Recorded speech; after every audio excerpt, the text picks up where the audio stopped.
அனைவருக்கும் வணக்கம்.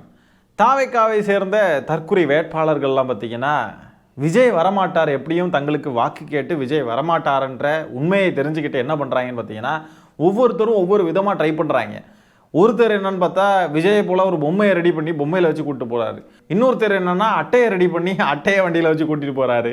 இன்னொரு பக்கம் பார்த்தா விஜயை போலவே ஒரு நபரை ரெடி பண்ணி மேக்கப்லாம் போட்டு ட்ரெஸ்லாம் விஜயை போல போட்டுக்கிட்டு போய் ஓட்டு கேட்குறாங்க. இவனுங்களை பார்த்தாவே பரிதாபமாக இருக்கே அப்படின்னு நம்ம பார்த்துக்கிட்டு இருக்கிற இந்த நேரத்தில் பார்த்தீங்கன்னா ஒருத்தன் இன்னும் கொஞ்சம் வித்தியாசமாக ஒன்று ட்ரை பண்ணியிருக்கான். தஞ்சாவூர் மாவட்டம் கும்பகோணம் தொகுதி வேட்பாளர் வினோத் என்றவர் பார்த்தீங்கன்னா ஹோலோகிராம் அப்படின்ற ஒரு முறையை பயன்படுத்தி விஜய் வந்து பிரச்சாரம் பண்ணுறது போலவே, விஜய் அந்த இடத்துல இருக்கிறது போலவே அந்த ஹோலோகிராம் முறையை பயன்படுத்தி மக்கள் கிட்டலாம் வாக்கு சேகரிச்சிருக்காப்ல. அந்த கண்கொள்ளா காட்சியை பாருங்க நண்பர்களே. ஒட்டுமொத்த மக்களும் தங்களோட ஒத்த விரல்ல தமிழ்நாட்டில் இருக்கிற 234 தொகுதியிலையும் TVK சின்னத்துக்காக அவங்க அழுத்த போற ஒவ்வொரு பட்டியல இருந்து விடுற ஒவ்வொரு ஓட்டும் அணுகுண்டா மாறும் பாருங்க. என்னடா புதுசு புதுசா யோசிக்கிறீங்க, புதுசு புதுசா டிஃப்ரெண்டா என்னெல்லாமோ பண்றானுங்க. இப்படி கூடவா அரசியல் கட்சியெல்லாம் நடத்த முடியும்னு எல்லாரும் வாயை பிளந்து பார்க்குற அளவுக்கு இருக்கானுங்க. நிறைய விஷயங்கள் இவனுக்கு தான் புதுசா இன்ட்ரோடியூஸ் பண்ணியிருக்கானுங்க அரசியல் களத்துல. ஒர்க் ஃப்ரம் ஹோமு, என்ன தப்பு வேணா செஞ்சுட்டு என்ன வேணா செஞ்சுட்டு கவர்மெண்ட் மேல தூக்கி பழிய போட்டுடலாம். தன்னுடைய குடும்பத்தினரை கேவலமா ட்ரீட் பண்ணா கூட அதுக்கும் காரணம் திமுக தான் அவங்களெல்லாம் விலைக்கு வாங்கியிருக்கு, எல்லாம் செஞ்சுட்டாங்க அப்படின்னு சொல்லி பழி எல்லாத்தையும் தூக்கி திமுக மேலே எழுதிடலாம். என்ன நடந்தாலும் திமுக தான் காரணம்னு சொல்லிட்டு ஓடிடலாங்க. ஒரு கட்சியுடைய தலைவர் நேரடியாகவே மக்கள் கிட்ட போய் வாக்கு கேட்பாங்க, வேட்பாளரை ஆதரிப்பாங்க, இதெல்லாம் பண்ணுவாங்க. ஆனால் இங்கே பார்த்தாக்க பொம்மையை வச்சு கேட்குறானுங்க, ஹோலோகிராம் பயன்படுத்தி கேட்குறானுங்க, இப்படியெல்லாம் இருக்கானுங்க. எல்லாம் வித்தியாசமாக பண்ணுறானுங்க பாருங்க. அப்படியே வில்லிவாக்கம் தொகுதியில் குரங்கு பொம்மையை வச்சு கேட்டால் நல்லா இருக்கும்னு எனக்கு தோணுது. ஆதவர்ஜுனா கொஞ்சம் லீவ் போட்டு வீட்டில் படுத்துடலாம். ஆதவர்ஜுனாவும் விஜய் மாதிரி லீவ் போட்டாருன்னு சொன்னாக்க ஒரு குரங்கு பொம்மையை ரெடி பண்ணி வாக்கு கேட்கலாம் இல்லையா ஆதவர்ஜுனாவுக்கு. ஆனால் விஜய் கட்சிக்காரனுங்க என்ன நினச்சிட்டு இருக்கானுங்க அப்படின்னா விஜய்க்கு தான் நிறைய நெருக்கடிகள், விஜய்க்கு தான் ரொம்ப கஷ்டம், எல்லா கஷ்டத்தையும் தாங்கி வர்றார், எல்லா வலியையும் வேதனையும் தாங்கிட்டு வந்திருக்காரு அப்படின்னு நம்பிக்கிட்டு இருக்கானுங்க. ஆனால் விஜய்க்கு எந்த கஷ்டமும் இல்லை. விஜய் கட்சியோட வேட்பாளராக இருக்கிறவனுங்களுக்கு தான் கஷ்டம், பாவம். தேர்தல் ரிசல்ட்டுக்கு பிறகு விஜய் வந்து இந்த மாதிரி ஹோலோகிராம் முறையெல்லாம் பயன்படுத்தி முதலமைச்சராக உட்கார வச்சு அழகு பார்த்தா தான் உண்டு. விஜய் வேற எந்த வகையிலுமே முதலமைச்சர் ஆக முடியாது. நிறைய தற்குறிகள் சாகிறத தடுக்கலாம். வேணா இந்த மாதிரிலாம் ஏதாவது பண்ணால் நிறைய தற்குறிகள் சாக மாட்டானுங்க. தலைவர் முதலமைச்சர் ஆயிட்டாரு, அண்ணே முதலமைச்சர் ஆயிட்டாரு. இந்த ஏஐ தொழில்நுட்பத்தில் விஜய் முதலமைச்சர் ஆக்குறத பார்த்தே அவனுங்கெல்லாம் என்னெல்லாமும் பண்ணிக்கிட்டு இருக்கானுங்க, சாக்கடைக்குள்ள பூடுறானுங்க, என்னெல்லாமும் பண்ணுறானுங்க.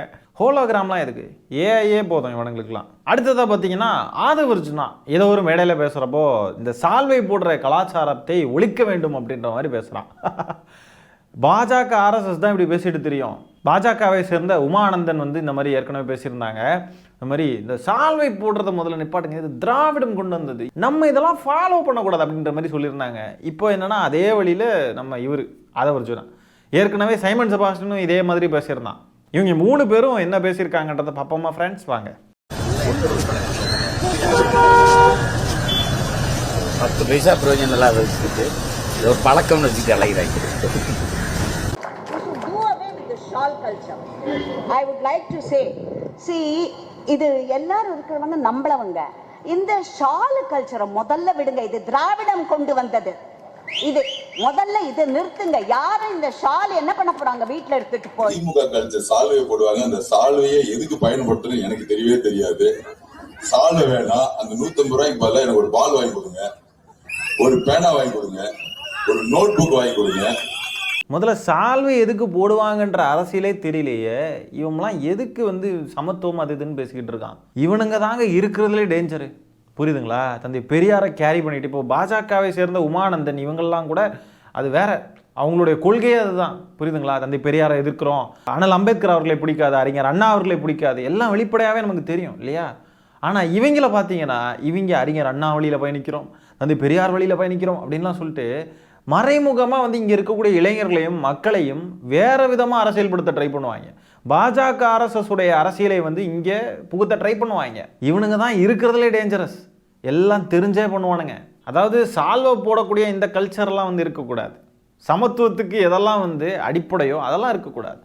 தலைவன் வந்து இருக்கான் பாருங்க, கட்டின மனைவியை வந்து துரத்தி விட்டு, பெத்த பிள்ளைங்களை துரத்தி விட்டுக்கிட்டு, அவங்க பேரில் கடன் எழுதி வச்சுக்கிட்டு இப்படியெல்லாம் இருக்கான் பாருங்க. அது போக வேற ஒருத்தி கூட உறவு வச்சுக்கிட்டு இப்படியெல்லாம் இருக்கலாம், இந்த கல்ச்சர் இருக்கலாம். அதையெல்லாம் பல்ல இழிச்சுக்கிட்டு ஏற்றுப்பானுங்க. ஆதவர்ஜுனா சொல்கிறான், இந்த ஜாதி பிரச்சனைனால என் அம்மா இறந்து போயிட்டாங்க, என் அம்மா கொடுத்த வாக்கு, என் அம்மா அப்படி சொன்னாங்க இப்படி சொன்னாங்கன்னு அதை வச்சு அரசியல் லாபம் தேத்த பார்க்குறானே. ஜாதிய ஒடுக்குமுறைக்கு எதிரானது தான் இந்த ஷால் கல்ச்சரே. அவனுடைய அம்மாவோட இறப்புன்றது கம்ப்ளீட்லி வேற காரணங்களுக்காக நடந்திருக்கு. ஆனால் ஜாதிய ஒடுக்குமுறைன்னு சொல்லி அதில் வந்து ஏதாவது நம்ம அனுதாப வாக்குகளை பெறலாம் அப்படின்னு சொல்லி தான் இவன் பேசிக்கிட்டு இருக்கான். உண்மையாகவே ஜாதிய ஒடுக்குமுறையினால இறந்துருந்தாங்க அப்படின்னு சொன்னாங்க இந்த ஷால் கல்ச்சர் இதெல்லாம் அவன் பாராட்டியிருப்பான். ஷால் போடக்கூடிய இந்த பழக்கத்தை உண்மையாகவே அவன் மதிச்சிருப்பான். தோளில் துண்டு போடுறதுக்கு இங்கே ஒரு போராட்டமே நடந்திருக்கு.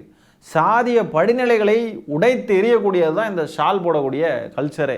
இந்த ஷால் போடுறதை பற்றி நீயா நானால ட்ரெண்டான ஒரு வீடியோ, அதை நான் இப்போ உங்களுக்கு போட்டு காட்டணும்னு விரும்புகிறேன். லைட்டாக பாருங்க. அதை காலனியில் ஒரு கல்யாணம் நடந்தா எல்லா ஜாதியினுடைய பேரையும் அந்த பத்திரிகையில போட முடியும், எல்லா ஜாதியினரும் கருப்பு சிவப்புல பத்திரிகை அடிக்க முடியுங்கிற ஒரு நிலையை உருவாக்குனது தான். எல்லா ஜாதியினரும் மேடையில போய் உட்கார முடியும், எல்லா ஜாதியினரும் மைக்கில் பேச முடியும், நான் உனக்கு துண்டு போடணும் நீ எனக்கு துண்டு போடணும் அப்படிங்கிற ஒரு நிலையை உருவாக்குனது அண்ணா. துண்டு போடுறதுக்கே ஒரு போராட்டம் நடந்திருக்கு. அந்த போராட்டத்தை தான் அவர் வந்து காமனா நடத்தினார். ஒரு ஜாதி பழக்கத்தை ஒழிச்சாரு. துண்டு போடக்கூடாது, தோல்ல துண்டு போடுறவன் இழி ஜாதியினர் உயர்ந்த ஜாதியினர் முன்னாடி துண்டு போடக்கூடாது அப்படிங்கிற நிலைய எடுத்த. இந்த துண்டு போடுறது ஷால் போடுறதெல்லாம் எவன்லாம் எதிர்க்கிறானோ அவன்லாம் ஒன்னா நம்பர் சங்கி. நீங்கள் கேட்கலாம், ஏன்பா தம்பி அதுதான் ஒருவேளை தெரியாமல் கூட இருக்கலாம் இல்லையா அப்படின்னு நீங்கள் கேட்கலாம். ஆனால் அரசியல் ரீதியாக செயல்படுறவங்க ஒவ்வொரு விஷயத்தையுமே தெரிஞ்சுப்பாங்க. இப்போ ஷால் போடுறதை பற்றி இவன் பேசுகிறான் அப்படின்னு சொன்னாவே, இந்த ஷால் போடுறது திமுகவுடைய கலாச்சாரம், திமுக தான் இதை கொண்டு வந்துச்சு அப்படின்றத அவன் பேசுகிறான் அப்படின்னு சொன்னாவே, இது எதுக்காக போட ஆரம்பித்தாங்கன்ற அடிப்படை அவனுக்கு நல்லாவே தெரிஞ்சிருக்கும். அந்த வரலாறு அவனுக்கு நல்லாவே தெரிஞ்சிருக்கும். தெரிஞ்சதுக்கு பிறகு இதெல்லாம் வேணாம், இதெல்லாம் யூஸ்லெஸ் அப்படின்னு அவன் பேசுகிறான். இதுக்கு பதிலாக எனக்கு ஏதாவது புத்தகம் வாங்கி, ஆமாம் புத்தகம் வாங்கி கொடுத்தா மட்டும் அப்படியே பிடிங்கி தள்ளிடுவார். 4 வார்த்தையை கோர்த்து பேச தெரியாத தற்குறி இவருக்கு புத்தகம் வாங்கி கொடுக்கணுமா, பேனா வாங்கி கொடுமா, பேனா வாங்கி கொடுத்தா அப்படியே வச்சு புளுத்திக்கிட்டு இருப்பான் இன்டர்வியூஸில். ஓஹோ எனக்கு இது ஒரு பழக்கம், இது இருந்தால் தான் நான் ஆட்டுவேன், எல்லாம் பிடிங்கிருவேன் அப்படின்னு சொல்லிட்டு இருப்பான். அப்படிப்பட்ட ஒரு தற்குறி பையன். ஆகவே இந்த ஷால் போடுறது எதுக்குன்னு தெரியாது அப்படின்றது எவனுமே சொல்ல முடியாது. ஒன்று தெரிஞ்சே அதை எதிர்க்கணும், இல்லைனா தெரிஞ்சே அதை ஆதரிக்கணும். இது மட்டும்தான் ஒரே பாசிபிலிட்டிங்க. இந்த தெரிஞ்சே எதிர்க்கிறவன் இருக்கான்ல, அவன் எல்லாமே சங்கிகள் தான். அவன் அறிஞர் அண்ணாவே ஃபாலோ பண்ணுறோம், அந்த பெரியாரை ஃபாலோ பண்ணுறான், என்ன சொன்னாலும் சரி, இல்லை இவங்களெல்லாம் எதிர்க்கிறோன்னு சொன்னாலும் சரி, அவன் சங்கி தான். புரியுதுங்களா? அடுத்ததா ஒரு விஷயம் பேசணுங்க. தாவேகா தலைவர் விஜய் சமீபத்தில் கன்னியாகுமரிக்கு போயிருந்தாரு. அங்கே வந்து சில அறிவிப்புகளை அவர் கொடுத்தாரு. அதில் ஒரு அறிவிப்பு என்னன்னு பார்த்தீங்கன்னா, 5 லட்சம் கையொப்பம் கொண்ட மனுக்கள் மீது சட்டமன்றத்தில் தனி விவாதம் நடத்தப்படும் அப்படின்னு சொல்லி விஜய் வந்து தெரிவிச்சிருக்கிறார். இப்படி 5 லட்சம் பேர் சைன் போட்ட ஒரு மனுவை வந்து சட்டமன்றத்தில் விவாதம் செய்வாங்க அப்படின்னு சொன்னால், எம்எல்ஏன்றவருக்கு அப்புறம் என்ன வேலை? மக்கள் எம்எல்ஏவா தேர்ந்தெடுக்கிறவர் என்ன வேலையை செய்யறதுக்கு சட்டமன்றத்துக்கு போறாரப்போ? ஒரு எம்எல்ஏவுடைய குறைந்தபட்ச வேலையே இதுதான். மக்களுடைய கோரிக்கைகளை சட்டமன்றத்தில் விவாதிக்கணும், அதுக்கு தகுந்த நடவடிக்கைகளை எடுக்கணும். இதுதான் வந்து எம்எல்ஏவுடைய குறைந்தபட்ச வேலையே. அப்போ விஜய் வந்து என்ன விரும்புகிறாருன்னா, எம்எல்ஏ ஆனாலும் எம்எல்ஏக்கள் வந்து சும்மா இருக்கணும், எந்த வேலையும் பார்க்கக்கூடாது, சும்மா இருக்கணும்னு விரும்புகிறார் போல இருக்கு. வீட்டில் வெட்டியாக உட்காந்துருந்து எம்எல்ஏவோட வேலையையும் மக்கள் தான் சேர்ந்து பார்க்கணும்னு சொல்லி விஜய் பேசுகிறாரா? ஏன்னா இப்போ இந்த 5 லட்சம் மனுக்களுக்கும் சைன் வாங்கணும்னா அந்த வேலையை யார் பார்க்கறது? மக்கள் எதுக்காக 5 லட்சம் பேர்கிட்ட சைன் வாங்கி அதை சட்டமன்றத்துக்கு அனுப்பணும்? எனக்கு புரியலையே, இது என்ன கான்செப்ட்? இது லாஜிக்கே இல்லாமல் பேசிக்கிட்டு இருக்காரு. அப்போ எம்எல்ஏக்கள் எதுக்காக இருக்காங்க? எம்எல்ஏக்களுடைய வேலை தான் அப்போ என்ன? எம்எல்ஏக்கள் வேலையே செய்ய வேண்டாம்னு விஜய் சொல்கிறாரா? அப்போ இப்போ இப்படி வச்சுப்போமே, நம்ம வந்து எம்எல்ஏ கிட்ட ஒரு கோரிக்கையை முன்வைக்கிறோம், அவர் வந்து அதை சட்டமன்றத்தில் பேச மறுக்கிறார் அப்படின்னு வச்சுப்போம். இப்போ நம்ம என்ன பண்ணுறோம்? 5 லட்சம் பேர்கிட்ட சைன் வாங்குறோம், சரியா? அது வந்து சட்டமன்றத்தில் விவாதிக்கப்படுது அப்படின்னு வச்சுப்போமே. இப்போ இந்த இடத்துல அந்த எம்எல்ஏ வாங்கக்கூடிய சம்பளம்னு ஒன்று இருக்கும்ல, 1 லட்ச ரூபா கிட்ட இருக்கு. அந்த சம்பளம்ன்றது யார் அந்த 5 லட்சம் கையெழுத்தையும் வாங்கினாங்களோ அவங்களுக்கு போய் சேருமா? என்ன இது இதெல்லாம் இப்படிலாம் எவன் எழுதி கொடுக்குறது முதல்ல விஜய்க்கு? அடிப்படையாக கொஞ்சம் யோசிச்சாவே இதை பற்றி நமக்கு கேள்விகள் நிறைய எழும்பும். இதெல்லாம் சாத்தியமா? இதெல்லாம் செயல்படுத்த முடியுமா? என்ன இது கேனத்தனமாக இருக்குது? அப்போ எம்எல்ஏக்களுடைய வேலை என்ன அப்படின்ற ஒரு கேள்வி எழும்பிடும். அப்போ எம்எல்ஏவுடைய வேலை என்னன்ட்டு விஜய் புரிஞ்சுக்கிட்டு இருக்காரு. எம்எல்ஏ ஆகிட்டும் சும்மா இருக்கணும்னு நினைக்கிறாரா அப்போ விஜய்? சரி, 5 லட்சம் பேர் கையெழுத்து போட்டால் அந்த மனு வந்து சட்டமன்றத்தில் விவாதிக்கப்படும் அப்படின்னா, 5 லட்சம் பேர் சேர்ந்து விஜய் வந்து ராஜினாமா செய்யணும்னு கையெழுத்து போட்டு கொடுத்தா என்ன பண்ணுவார் விஜய்? 5 லட்சம் பேர் விஜய் பிரஸ் மீட் வைக்கணும் அப்படின்னு எழுதி கொடுத்தா என்ன பண்ணுவார்? வந்து தேர்தல் ஆணையத்துக்கிட்ட ஒழுங்கா பெர்மிஷன் வாங்க கற்றுக்கோங்க. சுவித்தான்ற ஒரு இணையதள பக்கத்தில் போய் பெர்மிஷன் வாங்க கற்றுக்கோங்க. 48 மணி நேரத்துக்கு முன்னாடி போய் அப்ளை பண்ணணும், அப்போ தான் கிடைக்கும். சும்மா இன்னைக்கு நாளைக்கு போய் பேப்பரில் எழுதி கொடுத்துட்டு வந்தாலும் கிடைக்காது. அதை கற்றுக்கோங்க. அதுக்கு பிறகு நீங்கள் மெதுவாக போகலாம். சட்டமன்றத்துக்குள்ள விஷயங்கள் அதெல்லாம் நீங்கள் 2வது பிறகு பார்த்துக்கலாம். அதெல்லாம் நீங்கள் அடிப்படையில் பெர்மிஷன் வாங்குறத பற்றி என்னன்றதை ஃபஸ்ட் பாருங்கள். ஏன்னா இன்னொரு டவுட் என்னன்னா, இப்போ 5 லட்சம் கையெழுத்துக்கள் வாங்கணும் அப்படின்னு சொல்றாரு. சில தொகுதிகளில் 5 லட்சம் மக்கள்லாம் இல்லாத தொகுதிகள்லாம் இருக்குது இல்லையா? அப்போ அந்த தொகுதியை சேர்ந்தவங்க என்ன பண்ணணும்? 5 லட்சம் கையெழுத்துக்கு எங்கே போவாங்க? விஜய் வந்து ஒரு முட்டாள் மட்டும் கிடையாது, கோமாளியும் தான் அப்படின்றத நிரூபிக்கிறார். முட்டாள் கோமாளி அப்படின்னு நம்ம சொல்லலாம் விஜய் இப்படியெல்லாம் பட்ட அறிவிப்புகளை கொடுக்கறதுக்கு காரணம் என்னன்னா, என்ன சொன்னாலும் நம்புறதுக்கு ஒரு தற்குறி கூட்டம் இருக்கு. என்னமோ சொல்றாருடா, 5 லட்சம் கையெழுத்துக்கள்ன்றாரு, மனுன்றாரு, சட்டமன்றம்ன்றாரு, விவாதிக்கிறது அது இதுன்றாரு. அண்ணன் பயங்கரமான அறிவாளிடா, அண்ணனை நம்ம தவற விட்டோம்னா அவ்வளோதான்டா அப்படின்னு நம்புறதுக்கு ஒரு கூட்டம் இருக்கு பார்த்தீங்களா? அவனுங்க தலையில மிளகா அரைக்கிறதுக்கு தான் இது எல்லாமே. அவனுங்களுக்கு எதுவுமே தெரியாதுன்றதுனால எந்த கேள்வியுமே அவனுங்களுக்கு எழும்பாது. அதனால எந்த கேள்வியும் கேட்கவும் மாட்டானுங்க.